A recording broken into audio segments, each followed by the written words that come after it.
یہ آیت ہے نا، یہ جو آیت ہے، 7 سمندروں کی چابیاں اسی آیت کے اندر ہے. 7 زمینوں، 7 آسمانوں اور جتنی بھی مخلوقات ایسی ہے جو ڈس سکتی ہے، جو چیر پھاڑ سکتی ہے، یا ایسی آفتیں اور بلائیں جو آنے والی ہیں، ان سب کو سنبھالنے کے لیے یہ آیت آخری طاقتور ترین آیت ہے. اور یہ عمل حیرت انگیز ترین عمل ہے. میں چند سانسیں پڑھواؤں گا، میں آج چند سانسیں پڑھواؤں گا، اور آپ کو علم ہے کہ یہ کتنی سانسوں کا عمل ہے؟ 40 سانسوں کا عمل ہے. اس کو دیکھتے ہوئے 40 سانسیں، اور ہر سانس میں اپنے مقصد، اپنی مشکل، اپنی پریشانی، جادو، جنات، بندش، بیماریاں، ناکامیاں، تکلیفیں، مشکلات، مسائل، الجھنوں کا ہر سانس میں تصور کرنا ہے.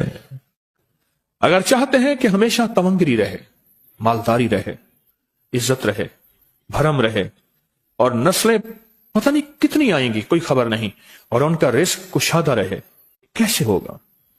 کس طرح ہوگا؟ تو اس کا واحد حل اور اس کا واحد راستہ صرف یہی ہے. اپنے مالوں کو سوچیں، یہ میرا مال اللہ نے دیا ہے. میرے والد غریب تھے، میرا دادا غریب تھا، یا میرا والد مالدار تھا، یا میرا دادا مالدار تھا. آج اگر ان کی جائیداد اور چیزیں مجھ تک پہنچی ہیں تو ان کے پاس راز کیا تھا؟ یہ ضروری ہے. میرا ایک اور پیغام بھی سن لیجیے گا. یہ ضروری ہے کہ اپنی نسلوں کو فقیر اور غریب اور منگتا چھوڑ کے نہیں جانا. جتنی استطاعت ہو ان کے لیے اتنا جائیداد، پراپرٹی، مال، کوئی رزق کو چھوٹا سا چھوڑ کے جانا ضروری ہے. اپنی نسلوں کو خالی چھوڑ کے نہ جانا. اگر وسائل ہیں، حلال کے راستے ہیں، اگر نہیں ہیں تو کوشش کرتے رہیں. اللہ کا مال اللہ کے ذمہ ہے، اللہ کا نظام اللہ کے ذمہ ہے. یہ آپ اگر اپنے پاس کچھ مال رکھتے ہیں، کچھ جائیداد رکھتے ہیں، سونے جواہرات رکھتے ہیں، یا کچھ چیزیں رکھتے ہیں، اگر آپ رزق حلال میں سنبھال کے رکھا ہوا ہے اور سال کے بعد ان کی زکوٰۃ دیتے ہیں اور رکھتے ہیں، تو یہ حرام نہیں ہے، اسباب کے موافق ہے اور توکل کے خلاف نہیں ہے. ایسا کرنے سے آپ گناہگار نہیں ہوں گے. ڈھاکہ میں ایک بازار ہے، اس کا نام خانم بازار ہے. خانم رئیس اعظم تھا، رئیس اعظم، پر اس نے زکوٰۃ، عشر، ہدیات، صدقات کے لیے اپنا مال محفوظ نہ کر سکا. بہت رئیس تھا. اس کے بارے میں تھا کہ 40 دن تک اگر گھوڑی دن رات دوڑتی رہے، گھوڑا دوڑتا رہے تیز رفتار، اس کی جاگیر ختم نہیں ہوگی. 40 دن 40 راتیں، 40 دن 40 راتیں ختم نہیں ہوگی. باپ کے مرنے کے بعد بیٹی کو ایک چسکا پڑ گیا. وہ تھا کپڑے کے پھاڑنے کی آواز. کپڑا نا پھٹتا ہے تو اس کی ایک آواز ہوتی ہے، بس اس کو آواز اچھی لگتی تھی. تھانوں کے تھان آتے تھے، وہ سارا دن قیمتی بوسکی کے، کرنڈی کے اور قیمتی کپڑے پھاڑتی تھی، اس کو ٹکڑے کرتی تھی. اس کا مشغلہ تھا. اور بیٹے کو مشغلہ یہ پڑ گیا، اس وقت نئی دیا سلائی آئی تھی، یہ ماچس کی ڈبیاں، تیلیاں، وہ ماچس کی ڈبیاں اور تیلیاں جلاتا تھا. اس کا بارود کی بو اسے اچھی لگتی تھی. بارود ہوتے نا، وہ بارود لگا ہوا تھا، تو 2 بارود آپس میں ٹکراتے ہیں، شعلہ نکلتا ہے، اس سے بو بھی نکلتی ہے، اس کو بو اچھی لگتی تھی. ایک وقت آیا کہ وہ خالی ہو گیا. اور خانم فارسی کا لفظ اصل میں، وہ ایک اس گلی بازار کے چوراہے میں کھڑی ہوتی تھی ایک جگہ اور بھیک مانگتی تھی، اور اس کے نام پہ خود بازار کا نام خانم بازار پڑ گیا. میں جھنگ میں گیا، پرانی بات ہے، ہمارے ایک مخلص ہیں ان کے ہاں، ایک چوک میں کھڑا تھا. تو وہ چوک سے ان کی گاڑی لینے آئی کہ آگے راستہ سمجھ نہیں آ رہا تھا. تو مجھے کہنے لگے آپ میری گاڑی میں بیٹھ جائیں. میں ان کی گاڑی میں بیٹھ گیا. مجھ سے کہنے لگے یہ جو چوک ہے نا، فلاں فلاں، میں نام نہیں لیتا، فلاں فلاں، اس کی اتنی جاگیر تھی کہ 3 دن 3 راتیں گھوڑی دوڑتی رہتی تھی، ختم نہیں ہوتی تھی. اور پھر ان کی نسلوں میں کوئی ایسا آیا اور خود اس کو کوئی ایسی چیز پڑ گئی کہ ایک وقت اسی چوک پہ کھڑے ہو کے بھیک مانگتا تھا. اور ایک دفعہ سخت سردی تھی، بھیک مانگ رہا تھا، سردی میں ٹھٹر گیا، اور ٹھٹر کے تو میں چھپ گئے جیسے آج کل سردی ہے. رات کو وہیں مر کے پڑا تھا. صبح اٹھایا، کچھ لوگوں نے چندہ کر کے کفن دے کے دفن کر دیا. میرے حضور کا فرمان ہے اپنے مالوں کو زکات کے ذریعے محفوظ کرو، محفوظ کر لو۔ اگر محفوظ نہ کیا، نسلوں میں فقر اور فاقے، غربت، تنگ دستیاں، فقیری اور منگتا ہونا نسلوں کو دیکھے جائیں گے۔ پھر نسلیں کہیں گی پیدرم سلطان بت، ہمارا باپ، ہمارا دادا بادشاہ تھا، جاگیردار تھا، مالدار تھا، ہمارے بڑے بتاتے ہیں زندگی بھر کے لیے فقر اور فاقہ، غربت اور تنگ دستی سے بچے رہیں گے۔ غیب سے اللہ کا نظام ایسا چلے گا، ایسا چلے گا، ایسا چلے گا، اللہ سارے بھوکے ہوں گے، سارے پیاسے ہوں گے، سارے فقیر ہوں گے، سارے منگتے ہوں گے، اللہ تجھے کھلائے گا بھی صحیح، پلائے گا بھی صحیح، سلائے گا بھی صحیح۔ عزت کے تکیے، عزت کے لقمے، عزت کے جام، عزت کے جام۔ مالک بن دینار رحمت اللہ علیہ کے پاس ایک بندہ ہدیہ لے کے آیا، اللہ کے ولی تھے، حضرت ہدیہ قبول فرمائے۔ آپ قبول فرما لیتے تھے، کسی کا نہیں کرتے تھے۔ میں نہیں لیتا، تیرا رزق حلال نہیں ہے، دیکھ کے فرما دی، تیرا رزق حلال نہیں، دیکھ کے فرمایا تیرا رزق حلال نہیں۔ انہیں حضور حلال ہے، فرمایا نہیں ہے۔ تو اچھا فرمایا ایسا کر، یہ رزق لے جا جو مجھے ہدیہ دیتا ہے، تجھے سب سے زیادہ جو مستحق ضرورت مند ملے اس کو دے، دینے کے بعد پھر اس کا پیچھا کر۔ تو ان پیسوں سے کرتا کیا ہے؟ اب مرشد کا حکم تھا، فرمان تھا، کیا، دیکھا تو ایک لولا، لنگڑا، اپاہج، معذور، اندھا، کانا، کپڑے خستہ حال، بالکل بے بس اور بھیک مانگ رہا ہے۔ اس کا دل نرم ہوا اور کہا کہ اس سے بڑا ضرورت مند پھر کوئی نہیں ہے۔ اس کو جا کے مال دیا، پیچھا کیا، چلتے چلتے چلتے اس نے جا کے آگے گیا تو نہ وہ لولا تھا، نہ وہ لنگڑا تھا، نہ وہ کندھا تھا، کانا تھا، نہ وہ اندھا تھا، کچھ بھی نہیں تھا، بالکل ٹھیک ٹھاک ہو گیا۔ اور یہ حیرت سے دیکھ رہا ہے۔ کرتے کرتے جا کے اس نے ان پیسوں سے حرام کام کیا، خاموشی سے آ گئے، حضرت آپ کا فرمان ٹھیک ہے، میں اب یہ میرے پیسے لے، یہ جا کے کسی ایسے بندے کو دے جو تجھے سب سے زیادہ مالدار نظر آتا ہو، خوشحال نظر آتا ہو، بہترین نظر آتا ہو۔ اب پیسے لے لیے۔ اب دیکھا تو ایک صاحب ہیں، بڑے قیمتی گھوڑے پہ، لاجواب پوشاک ہے اور بہت اچھی حالت ہے ان کی، بہت اچھی حالت۔ سوچا کہ حضرت نے فرمایا تھا کہ سب سے زیادہ خوشحال کو دینا ہے۔ اس کو جا کے پیسے دیے، اس نے لے لیے۔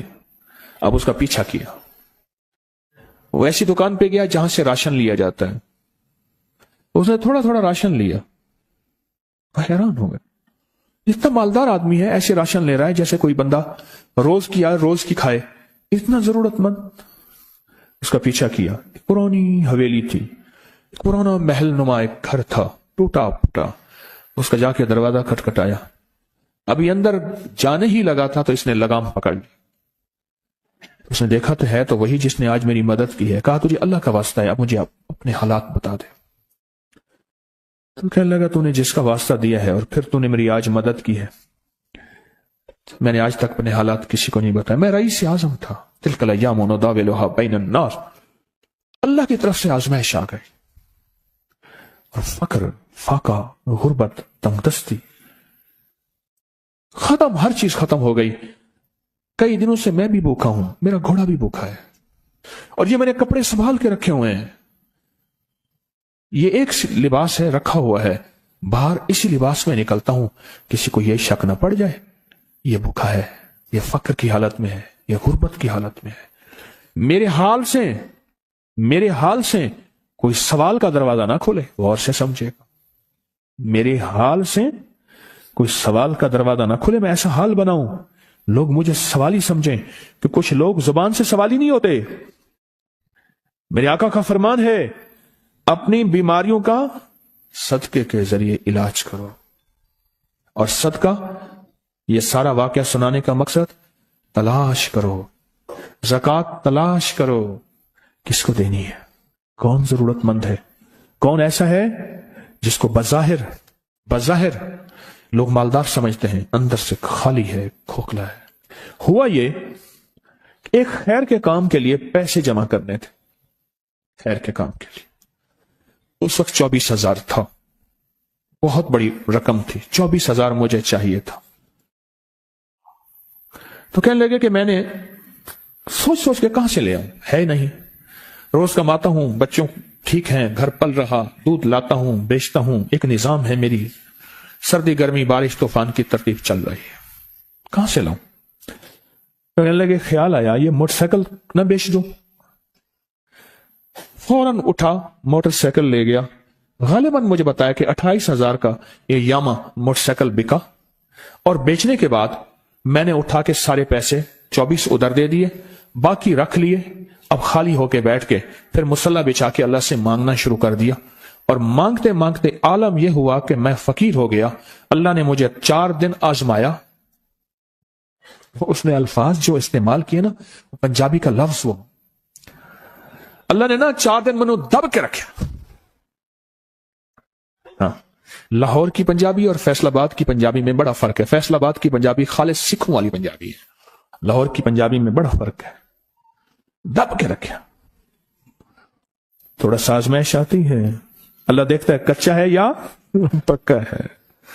کہا بس، اس کے بعد میں نے اللہ سے کہا، اللہ طارق بن زیاد نے ساری کشتیاں جلا دی تھیں، اور کہا کہو اب بتاؤ اپنی فوجوں کو کہاں بھاگو گے، ادھر بھی موت ہے ادھر بھی موت ہے، پھر لڑتے لڑتے مر جاؤ، پیچھے سمندر کی موت ٹھیک، اور آگے دشمن کی موت ہے، کشتیاں ساری آگ لگوا دی، آپ کرو، بولو کیا کرو گے، بولو کیا کرو۔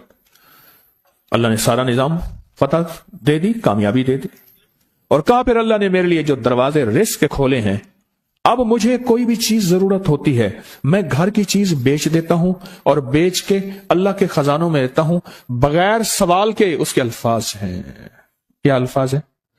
بغیر سوال کے اللہ مجھ پہ رزق کے دروازے کھول دیتا ہے، اللہ میری ضرورتیں پوری کر دیتا ہے، اللہ نے مجھے خوشحالی دی ہے۔ اور مجھے کہنے لگے یہ سارے گر مجھے حاجی صاحب نے بتائے تھے، اللہ سے لینے کے سارے گر یہ مجھے حاجی صاحب نے بتائے تھے۔ تو آپ کو ایک لفظ کہہ رہا ہوں، جس کو بھی دیکھیں گے کہ اس کی نسل در نسل، نسل در نسل رزق کے دروازے ہیں، تو وہ کھلیں گے صرف دینے کے نام پہ، سوال کے دروازے کھولنے کے نام پہ، سوال کے دروازے کھولنے کے نام پہ کبھی نہیں کھلیں گے، ورنہ رزق آج کل کے ماڈرن جوئے میں چلا جائے گا۔ آج کل کے ماڈرن جوئے آئے ہوئے ہیں، اپنے رزق کو میرے آقا کا فرمان ہے، اور بیماریوں کا علاج صدقوں سے کریں، اور صدقے سے مراد صرف بکرا نہیں، صدقے سے مراد صرف سریاں نہیں، صدقے سے مراد کالے مونگ نہیں، صدقے سے مراد تیل سوئیاں نہیں، صدقے سے مراد یہ میں مختلف آپ کو تک انداز بتا رہا ہوں۔ یہاں ایل او ایس ہے لاہور کے ساتھ، یہ پہلے نہیں بنا تھا، نالا تھا، نالے کے ادھر ایک سمن آباد کی طرف سڑک جا رہی ہے، پرانی بات ہے، وہاں کچھ بندے نے کتابیں لگائی ہوئی تھی، بندے نے کتابیں لگائی ہوئی تھی، میں کتابیں دیکھ کے تو آ گیا، پھر دل میں آیا کہ یہ ضرورت مند ہے۔ ہمارے ایک مخلص ہیں، ہمارے دوست فیصل شمسی، میں نے ان کو بڑا نوٹ دیے، میں نے کہا جا کے نا اس کو کس طرح رکھ کے پھر چلا جاتا ہوں، کیونکہ مجھے لگتا ہے وہ خوددار آدمی نہیں لے گا، اور انہوں نے ایسا کیا۔ سوچیں کہ میرے مال اللہ نے دی ہے، کیا میں اپنے مال کا صدقہ اگر نکال رہا ہوں تو وہ دے کہاں رہا ہوں؟ ضرورت مند کیا میں تلاش کر رہا ہوں؟ اور میں ضرورت مندوں میں سب سے پہلے وَبِذِي الْقُرْبَى وَالْيَتَامَى وَالْمَسَاكِينَ وَابْنِ السَّبِيلِ، مسافر پردیسی چوتھے، پھر مسکین ہے، پردیسی ہے، مسافر ہے، یتیم ہے، ضرورت ہے اس چیز کی، اس کی ضرورت ہے، کیونکہ یہاں جتنے مانگنے والے ہیں ان کے بارے میں صرف ایک لفظ کہوں گا، یہ لفظ آپ پکا رکھ لیں، یہ سب خواہشات کے مانگنے والے ہیں، ضروریات والے نہیں ہیں، خواہشات۔ اتنا بڑا بنگلہ، اتنی بڑی سواری، فلاں برانڈ کا موبائل، فلاں چیز فلاں چیز فلاں چیز، یہ خواہشات کی کوئی حد نہیں ہے، یہ لفظ بھی ذہن نشین رکھیے گا، میرے ساتھ بولیں، خواہشات کی، ضروریات کی حد ہے، خواہشات کی حد نہیں ہے۔